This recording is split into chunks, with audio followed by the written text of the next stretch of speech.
In the middle of the Caribbean Sea, a family is enjoying their vacation on a yacht. Everything feels peaceful and relaxing. Julia decides to jump into the sea for a swim. While floating in the water, she suddenly feels something strange touching her body. She looks around but cannot see anything, so she thinks it might just be her imagination. A few moments later, she feels the same thing again. This time, she becomes scared and quickly starts swimming back toward the yacht. Suddenly, something grabs her leg, and Julia starts screaming for help. Her daughter Cassie is wearing headphones and listening to music, so she cannot hear anything. Meanwhile, Julia's husband Tom and their son Ben are busy fishing and do not notice her struggle. Julia tries to keep herself above water, but water keeps entering her mouth, making it hard for her to scream. After some time, Tom realizes that he has not seen Julia for a while. He looks around and finally notices her struggling in the water. Tom immediately calls the kids, turns the yacht toward Julia, and jumps into the sea. He swims fast, reaches her in time, and brings her back to the yacht with the children's help. The family checks on Julia, and she convinces herself that the strange incident was caused by strong waves. That night, the family celebrates Ben's birthday on the yacht. Later, Cassie receives a video call from her boyfriend and goes outside with her laptop. During the call, her boyfriend shows her that his city is covered with dark black storm clouds. Suddenly, the call starts glitching and then completely freezes. Cassie rushes to tell her family, but Tom says that the signal is probably weak because they are far from land. Moments later, everyone hears a strange sound. They go outside and see a group of whale fish passing by. Tom explains that whale fish follow the Earth's magnetic field, but storms can confuse them.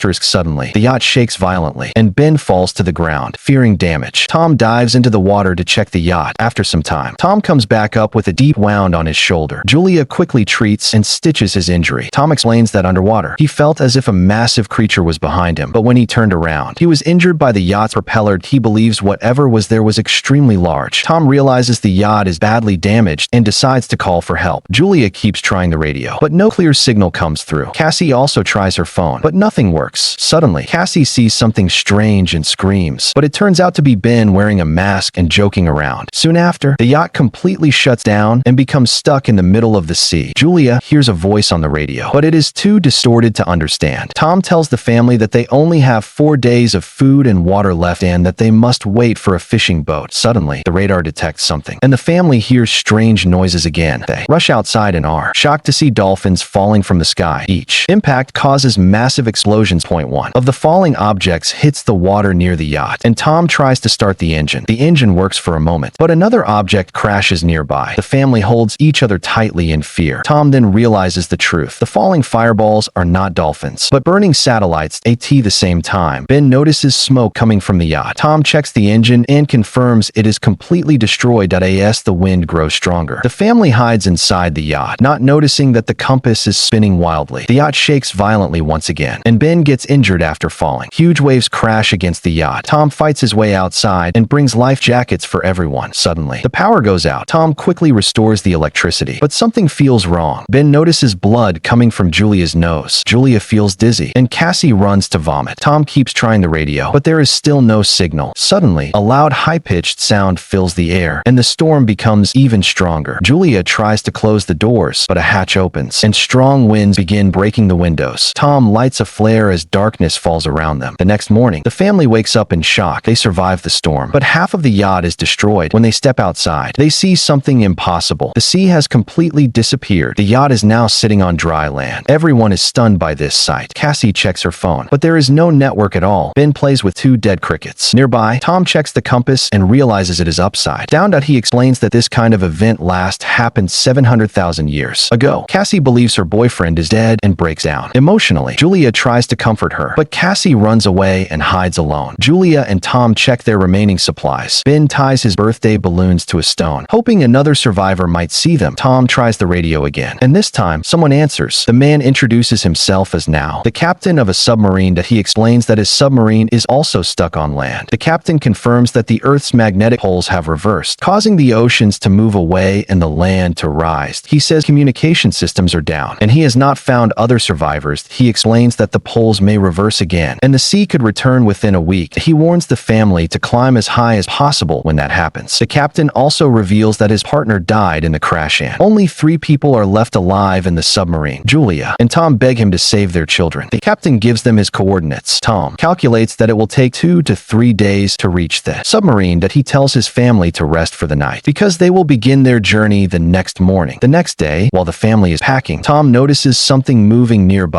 A limping man appears, holding a harpoon, with a dog barking loudly beside him. Tom approaches the man and offers him a bottle of water, but the man speaks a language Tom cannot understand. After drinking the water, the stranger suddenly smashes the bottle on Tom's head and kicks him violently in the face. Julia runs away in fear, but by that time, it is already too late. That man has put a harpoon in Tom's stomach. Tom suffers for a while, and then he also cuts his neck. Then that man runs after Julia and throws a harpoon on her, which hurts her shoulder. Julia runs into the yacht in pain and tells the children to hide. She locks the door. Cassie and Bain enter the sofa. Julia holds them with a flare gun and hides in the bathroom with a knife. That man pushes the door hard and finally gets inside. First, he picks up some food and then starts looking here and there in the yacht. Then he goes to the bathroom, but Julia smartly comes out of a small hole. That man thinks that Julia ran away, but as soon as she starts coming out slowly, his dog sees her and starts barking. The dog slaps him, so Julia kills him with a knife. Hearing the dog scream, that man comes out and is terrified to see his dog's body. Meanwhile, Julia tries to go inside from the other side of the yacht. She climbs up and starts entering through the broken window, but that man already reaches there. He grabs her and punches her hard, which makes her fall down. Julia tries to grab the furniture and escape, but that man kicks her and throws her away. Then he puts his foot on her wrist so that she leaves the knife, and then he grabs her hair and hits her face on the ground and throws it on the sofa and starts strangling her. The children are watching all this. Cassie comes out and runs a flare gun, which hits that man directly. That he gets up and starts spreading fire in the yacht. The children immediately run away, but Julia comes back. She kicks him and drops him. She picks up the map and the bag and runs away from there. Ben and Cassie go to their father and start crying. Julia also sits with them, and all three say goodbye to Tom with tears. Then that scary man comes out of the yacht again, so the family starts running again. In a little while, the yacht takes off with a big bang. After walking a little distance, they stop near a small waterfall so that they can rest a little. Cassie thinks that maybe that crazy man had come to her after seeing the balloons. Hearing this, Ben starts blaming himself. Julia explains to him that there was no mistake in this and tells everyone to move forward because that man is still behind them. On the way to a small pond, Ben is surprised to see a dead hammerhead shark. That's when Julia notices that that man is going to get close to them again. Everyone runs and falls down from a sand dune, where they see poisonous garbage. The family carefully crosses it, and it seems that they have left that man behind. As they walk, they see all the plastic that has been collected under the dead animals and the sea. Ben starts walking slowly, so Julia understands that she is near dehydration. She tells everyone to stop when she sees the water bottle. She gets a shock that the water in the bottle has almost run out. Cassie realizes that maybe she had not closed the bottle properly. Julia shouts in anger that the water ran out because of her carelessness. Cassie replies, "What does it matter? We are not going to survive anyway." There is a long debate between the two, but the family keeps moving forward. After a while, they get a crash plane. Seeing something moving inside, everyone is scared, but they are just some birds. The family decides that they will spend the night in the plane. They share a little snack, and Julia gets a family photo in Tom's jacket, which breaks her heart.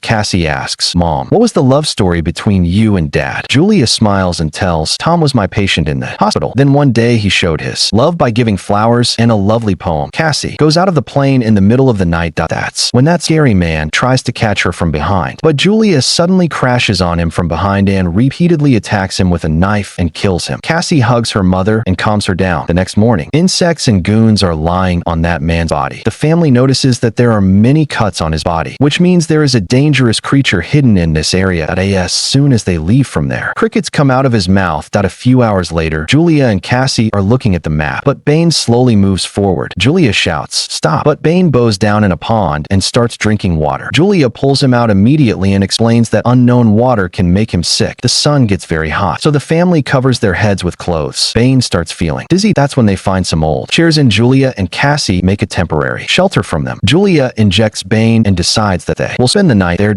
In the morning, Julia wakes up after hearing a strange voice. She goes out and sees a large group of crabs coming towards her. She immediately picks up the children, and the three of them start running. While running, she sees a large cargo ship. .3 crew members are alive there. .1 woman wants to help them, but the other two men refuse and leave the three families outside and lock the container. The crabs come close. Julia puts the children on top of the container. When she starts climbing, the crabs bite her feet hard. The children pull her up, otherwise she would have fallen down. Half of the crabs enter through a hole in the container. Crew members start firing, but the crabs overpower them and kill them both. The last man reaches the hole in the roof, but the crabs pull him down and he also dies. Julia ties a bandage on her wound and falls unconscious. After a while, when she wakes up, she finds herself alone in the middle of a sandstorm. She starts looking for the children in fear. She picks up a dead woman's weapon and shouts loudly. Cassie Cassie returns after hearing her voice and tells that she had gone to find more Bain mothers, but she did not find anyone. Then the two meet Bain, who finds an open container where they can stay until the storm ends. Julia takes out Tom's lighter and burns her wound, which is very painful. After the storm stops, she finds another container which has a lot of water bottles. While checking the bodies, she finds a radio and a gun. Julia contacts Now and tells that the map is lost out on this. Now tells that arthropods had attacked them. They are still alive, who have gone completely crazy due to oxygen. Now tells the family to hurry because his instruments have calculated that the sea will return sooner than expected and they have only a few hours left. He shoots a flare, and the family starts walking in that direction. After a long walk, the family finds a broken toilet in which Bain urinates. Now they finally see the submarine nearby, but to get there, they have to cross a big rocky road. As soon as they pass through the road, the walls begin to move and stones begin to fall, which leads to a terrible rock slide. Julia immediately pushes her children aside and moves back herself so that she does not get crushed. Now a stone wall has come between them. Julia tells the children that she should go ahead without her, but Cassie refuses and stresses that her mother should try to climb. There is a lot of debate, and after shouting, Julia promises that she will find her children later. Being helpless, Cassie pulls her brother forward. The children climb the rocky road and run towards the submarine, but when they reach there, they see that a ship is covered in blood. He explains that everything is over for him and now the children can take the submarine, thinking that there will be an extra place. Cassie runs back to find her mother. That's when Julia sees the crabs coming in. She starts firing. She kills some crabs, but the crowd is very big and it becomes difficult to fight everyone at the same time. Cassie is seen on the wall and her hand is extended, so Julia starts climbing fast despite her injured leg. With the help of Cassie, she reaches the other side and both together run towards the submarine. Bain is already standing above and opens the fire so that the crabs are disturbed until the family climbs up.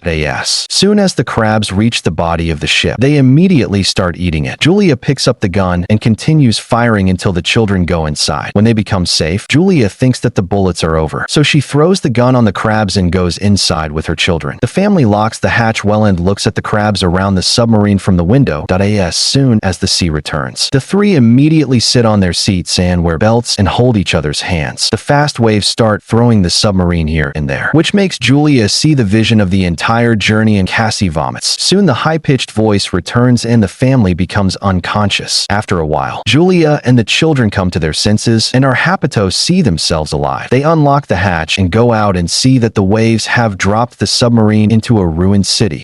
Now there is hope to live and start a new life, and this is where the film ends. Not forget to subscribe to the channel and press the bell icon so that you can keep getting such interesting videos. Thanks for watching.